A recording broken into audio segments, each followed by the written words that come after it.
नमस्कार, बहुत स्वागत है आपका। मैं हूं आपके साथ मनुराज सक्सेना और आपने देखना शुरू कर दिया है मनु की मास्टर क्लास।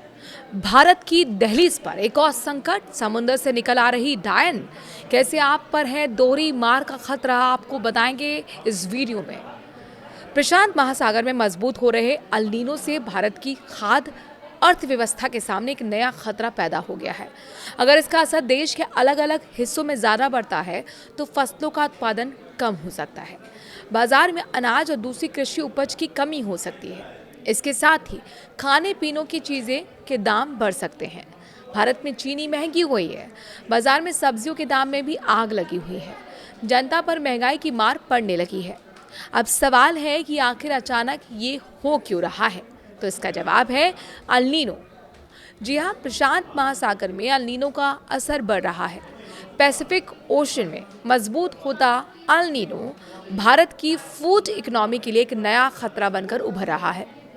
अगर पूरे देश में इस अल नीनो का असर बढ़ता है तो ये मौसम की घटना फसल के उत्पादन को बिगाड़ सकती है, बाजार में अनाज और दूसरी कृषि उपज की सप्लाई कम कर सकती है और खाने पीने की चीज़ों की कीमतों पर दबाव डाल सकती है।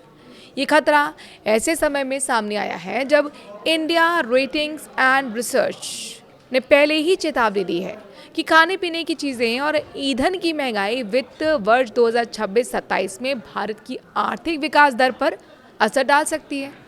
रेटिंग एजेंसी ने इस साल के लिए जीडीपी ग्रोथ 6.8% रहने का अनुमान जताया है। ये वित्त वर्ष 2025-26 के 7.6% के मुकाबले कम है। इंडिया रेटिंग्स एंड रिसर्च ने अनुमान लगाया है कि वित्त वर्ष 2026-27 में खुदरा महंगाई औसतन 4.9% रह सकती है।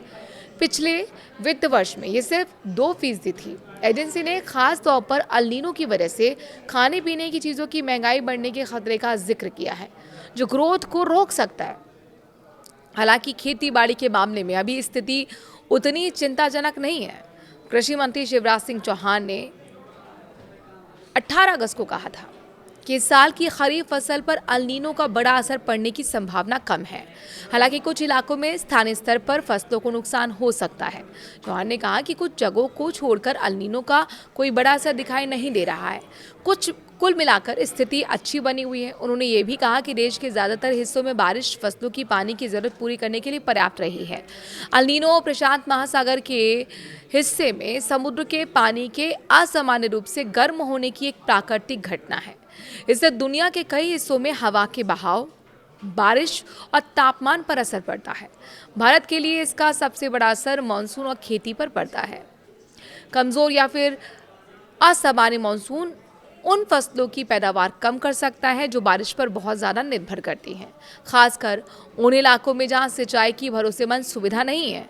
कम उत्पादन से सप्लाई कम हो सकती है और होलसेल रिटेल कीमतें बढ़ सकती हैं। इसका असर केवल खेतों तक सीमित नहीं रहेगा। खराब फसल पूरी फूड सप्लाई चेन को भी प्रभावित कर सकती है, जिससे खरीद और स्टोरेज से लेकर ट्रांसपोर्ट और प्रोसेसिंग और रिटेल तक मुख्य फसलों की कम उपलब्धता से इंपोर्ट यानी आयात की मांग भी बढ़ सकती है। इससे भारतीय कंज्यूमर इंटरनेशनल कीमतों के संपर्क में आ सकते हैं और देश के इंपोर्ट बिल पर दबाव बढ़ सकता है। बहरहाल, ये रिपोर्ट ने चेतावनी दी है कि अल नीनो से होने वाली महंगाई का असर कच्चे तेल की कम कीमतों से भारत को मिलने वाले कुछ फायदों को खत्म कर सकता है। दरअसल इस रिपोर्ट के जो चीफ इकोनॉमिस्ट हैं, साथ ही इंड्रा के एक चीफ इकोनॉमिस्ट देवेंद्र पंत ने कहा कि वित्त वर्ष 2026-27 में कच्चे तेल की कीमत करीब $85 प्रति बैरल रहने का अनुमान है। तेल की कम कीमतों से भारत को फायदा होता है क्योंकि इससे व्यापार घाटा और चालू खाते का घाटा कम होता है। हालांकि अल नीनो के कारण बढ़ती महंगाई तेल की कम कीमतों से मिलने वाले ग्रोथ के फायदे को सीमित कर सकती है। खरीफ फसल की स्थिति काफ़ी हद तक स्थिर बनी हुई है। कुछ इलाकों में कम बारिश के बावजूद भारत का कृषि क्षेत्र अब तक बड़े पैमाने पर किसी व्यवधान से बचा हुआ है। 14 अगस्त तक करीब 1016.57 लाख हेक्टेयर में खरीफ फसलों की बुआई हो चुकी थी, जो इस मौसम में आमतौर पर कवर किए जाने वाले औसत क्षेत्र का 92% है। ये क्षेत्र पिछले साल के स्तर से लगभग 2% कम था। शिवराज सिंह चौहान ने कहा कि बुआई में अंतर काफी कम हो गया है और संवेदनशील माने जाने वाले जिलों की संख्या 262 से घटकर लगभग 100 हो गई है। खरीफ उत्पादन पर कम बारिश के असर के बारे में पूछे जाने पर उन्होंने कहा कि अभी तक हमें कोई असर नहीं दिख रहा है। हालांकि स्थिति एक जैसी नहीं है।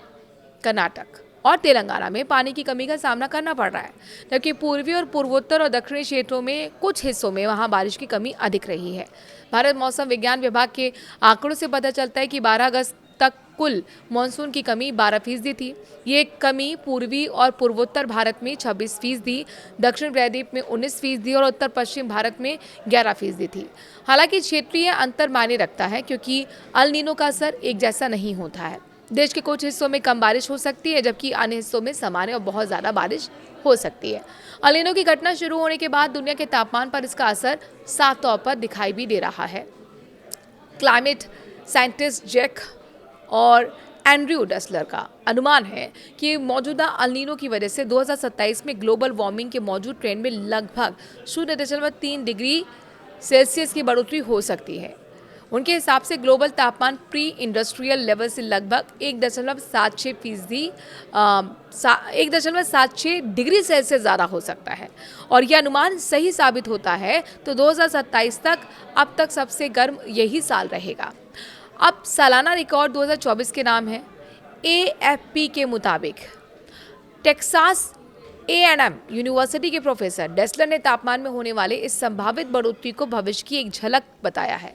NOAA के वैज्ञानिक माइक का साफ तौर पर कहना है, वो अलग थोड़ी सी राय रखते हैं और कहा कि अगर अनुमान सच होते हैं तो 2027 में तापमान का प्री इंडस्ट्रियल लेवल से लगभग 1.7 डिग्री सेल्सियस ऊपर पहुंचना असंभव नहीं है। भारत के लिए अभी क्या चिंता की बात है, ये समझते हैं। भारत के लिए तुरंत समझने वाली बात यह है कि अल नीनो से खेती को हुआ नुकसान अभी बड़े पैमाने पर नहीं है, लेकिन मानसून में कमी और इलाके में पानी की किल्लत और प्रशांत महासागर में मौसम की घटना के और मजबूत होने का मिला जुला असर फूड सप्लाई चेन को जोखिम में डालता है। अगर मौसम के आगे बढ़ने के साथ फसल का नुकसान बढ़ता है तो इसका दबाव किसानों के आगे बढ़कर फूड प्रोसेस, रिटेल और आखिर में खाने पीने की चीजों की बढ़ती कीमतों के जरिए भारतीय परिवारों की थाली तक पहुंच सकता है।